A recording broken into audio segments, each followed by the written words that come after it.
Hey guys, welcome back to our videos. Today, you'll be learning about another amazing anime series called Be the Beginning. Right from the start, Be the Beginning tosses you into a state of horror and disbelief. The story takes place in Cremona, Italy, a picturesque mafia stronghold that has been transformed into an alternative timeline in a sinister archipelago. It is a beautiful place with old walls, flowers, blue skies, and seas. But it turns dark in an instant. A desperate, terrified girl, mouth taped tight shut, is running through a shadowy forest. A cackling old man is clutching a knife dripping with blood and is about to plunge it deep into her. But a mysterious and magical hero turns up just in time. Imagine how horrible it would be to die alone like that. But Bee kills her evil attackers, and that's just the beginning of this very weird story. This story has it all: true love, supernatural powers, battle between good and evil, horrific violence, terrible deaths, gripping suspense, and a brooding anti-hero revenging himself on the enemies of life. Events quickly unfold in this gripping tale of mystery and terror. The police are trying to find out who is responsible for the death of the crazed killer. The supernatural serial killer vigilante is called Bee. He is Plan B, the backup plan. Killer Bee carves the first letter of his name into all his murder scenes. B is his calling card, and this is the beginning of an unforgettable roller coaster ride to hell and beyond. The Royal Investigation Service of Cremona is investigating the case of Killer B.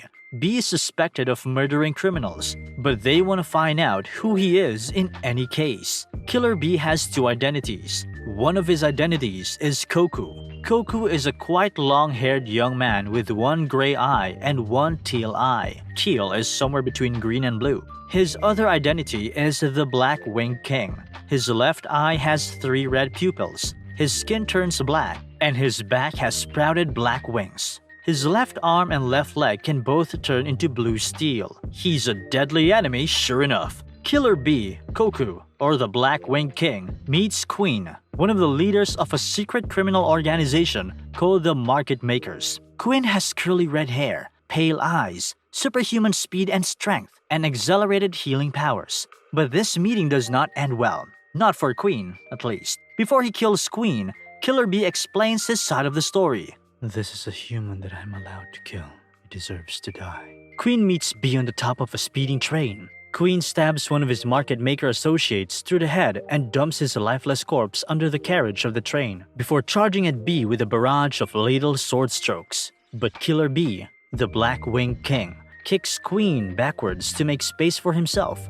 B unsheathes his Lohengrin, his blue steel arm blade. He uses this Lohengrin to snap Queen's katana, his curved sword, in 2 pieces. Queen lunges, but misses, and Killer B stabs him in the face. Queen dies. Who wouldn't? B then arranges the derailed train in the shape of the letter B. B is, of course, his calling card. Koku is making a violin. He's a very talented psychopath. He tells the craftsman that if he dies, his soul will still live on inside the violins that he has crafted. This violin shop belongs to Lily's family. Lily is a detective at the Royal Investigative Services in Cremona. She has straight shoulder-length hair and brown eyes. She is rather absent-minded, but very competent in her job. Koku, on the other hand, is a seemingly normal boy who is in actual fact a supernatural being searching for his lost love.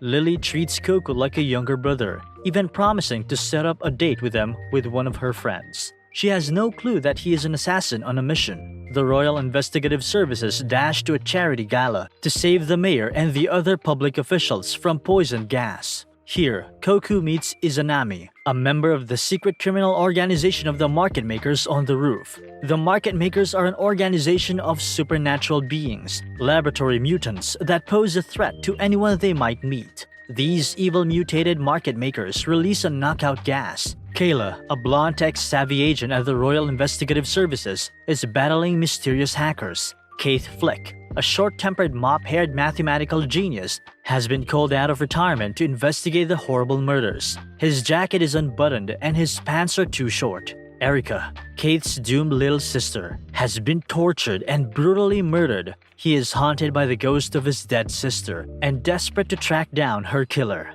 Murders in Cremona are escalating, and it is clear that there's more than one person responsible. So Keith, his partner Lily, and the elusive Killer B himself are joining forces to unravel plots involving secret organizations, domestic terrorism, and human or inhuman experiments. But very soon, the trustworthiness of their closest allies is called into question. In the middle of some prophetic nightmare, poor old Keith can see his kid sister, Erika Kazumi Flick, being tortured and killed. He and Koku, the Black-Winged King, go to the library to research the case. Lily, the detective of the Royal Investigative Services in Cremona, demands that Keith use his telepathic powers to explain the mysteries underlying the crimes. Brian Brandon, a younger member of the Royal Investigative Services, discovers that their team is in danger. Bran becomes paranoid, suspicious of people closing in on him. The tension is strong, and you're desperate for him to get out. He knows that they are after him, that they are coming to silence him, but he doesn't know who exactly is going to get him at that moment.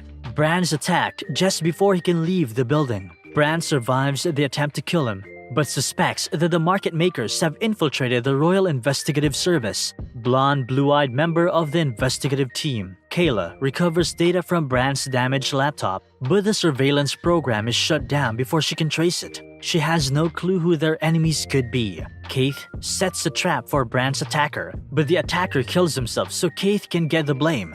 Keith tells Koku, the superpowered Killer B, about the Jaula Blanca Institute. This sinister institute has tried to recreate winged beings, just like the Black-Winged King, using the fossils of ancient gods. But instead, this research institute has created the insane and deformed members of the Market Makers, the criminal organization behind the gruesome murders. Then, Yuna, a member of the Market Makers, suddenly turns up. Yuna is pretty and dainty. She has pale pink skin and pale pink hair, and a pale pink tattoo under one eye. But, most important of all, she is Koku's childhood sweetheart. She stabs Koku. Their memories return, but Minatsuki, one of the market makers, runs both the lovers through with the sword. The market makers steal an airship called Moby Dick from the museum in order to shoot harpoons at our heroes. Keith shoots Minatsuki, the market maker, but he survives. There are memories of Koku and Yuna growing up at the evil Jaula Blanca Institute.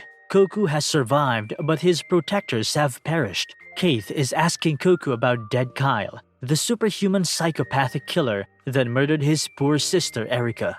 Koku explains that Dead Kyle is a Reggie, a psychopathic byproduct of the Jaula Blanca Institute. The Reggies are all dressed as clowns and have blue skulls tattooed on their right hands. Lily, the determined detective, finds Keith with Koku. Takero then turns up. He has short turquoise hair, blue eyes, an orange star around his left eye, and a pink teardrop under his right eye. Takero tries to kill Keith. Koku kills Takero. Keith returns to the Royal Investigative Services. Gilbert, a doctor, is about to carve Lily into pieces. That's not very nice of him, is it? Yuna, Koku's soulmate, wakes up. Keith finds preserved bodies in a secret laboratory inside the Jaula Blanca Institute. One of the bodies belongs to the father of Gilbert, the doctor that tried to carve Lily up. Gilbert calls Keith up to mock him and orders the market makers to kill everyone. Laika, Gilbert's favorite Reggie, refuses. Gilbert is very sad about that because Laika is his favorite monster. Koku soars up towards the Moby Dick airship to battle with Minatsuki, the market maker. Koku then escapes by helicopter with Yuna and returns to the hill where the fossils of ancient gods were found. Lily wakes up in the hospital and realizes that Keith is pursuing Gilbert on his own. Laika, the ultimate Reggie, stabs Yuna, the love of Koku's life. Koku rushes to save Yuna from Laika. He ignores Keith's warning about the jet black that may rob him of his powers. Gilbert tells Keith that he felt very bad about the murder of Keith's sister, but Gilbert is threatening Lily, so Keith shoots him in the head. 3 months later, life has returned to normal. Koku and Yuna are together again. The end.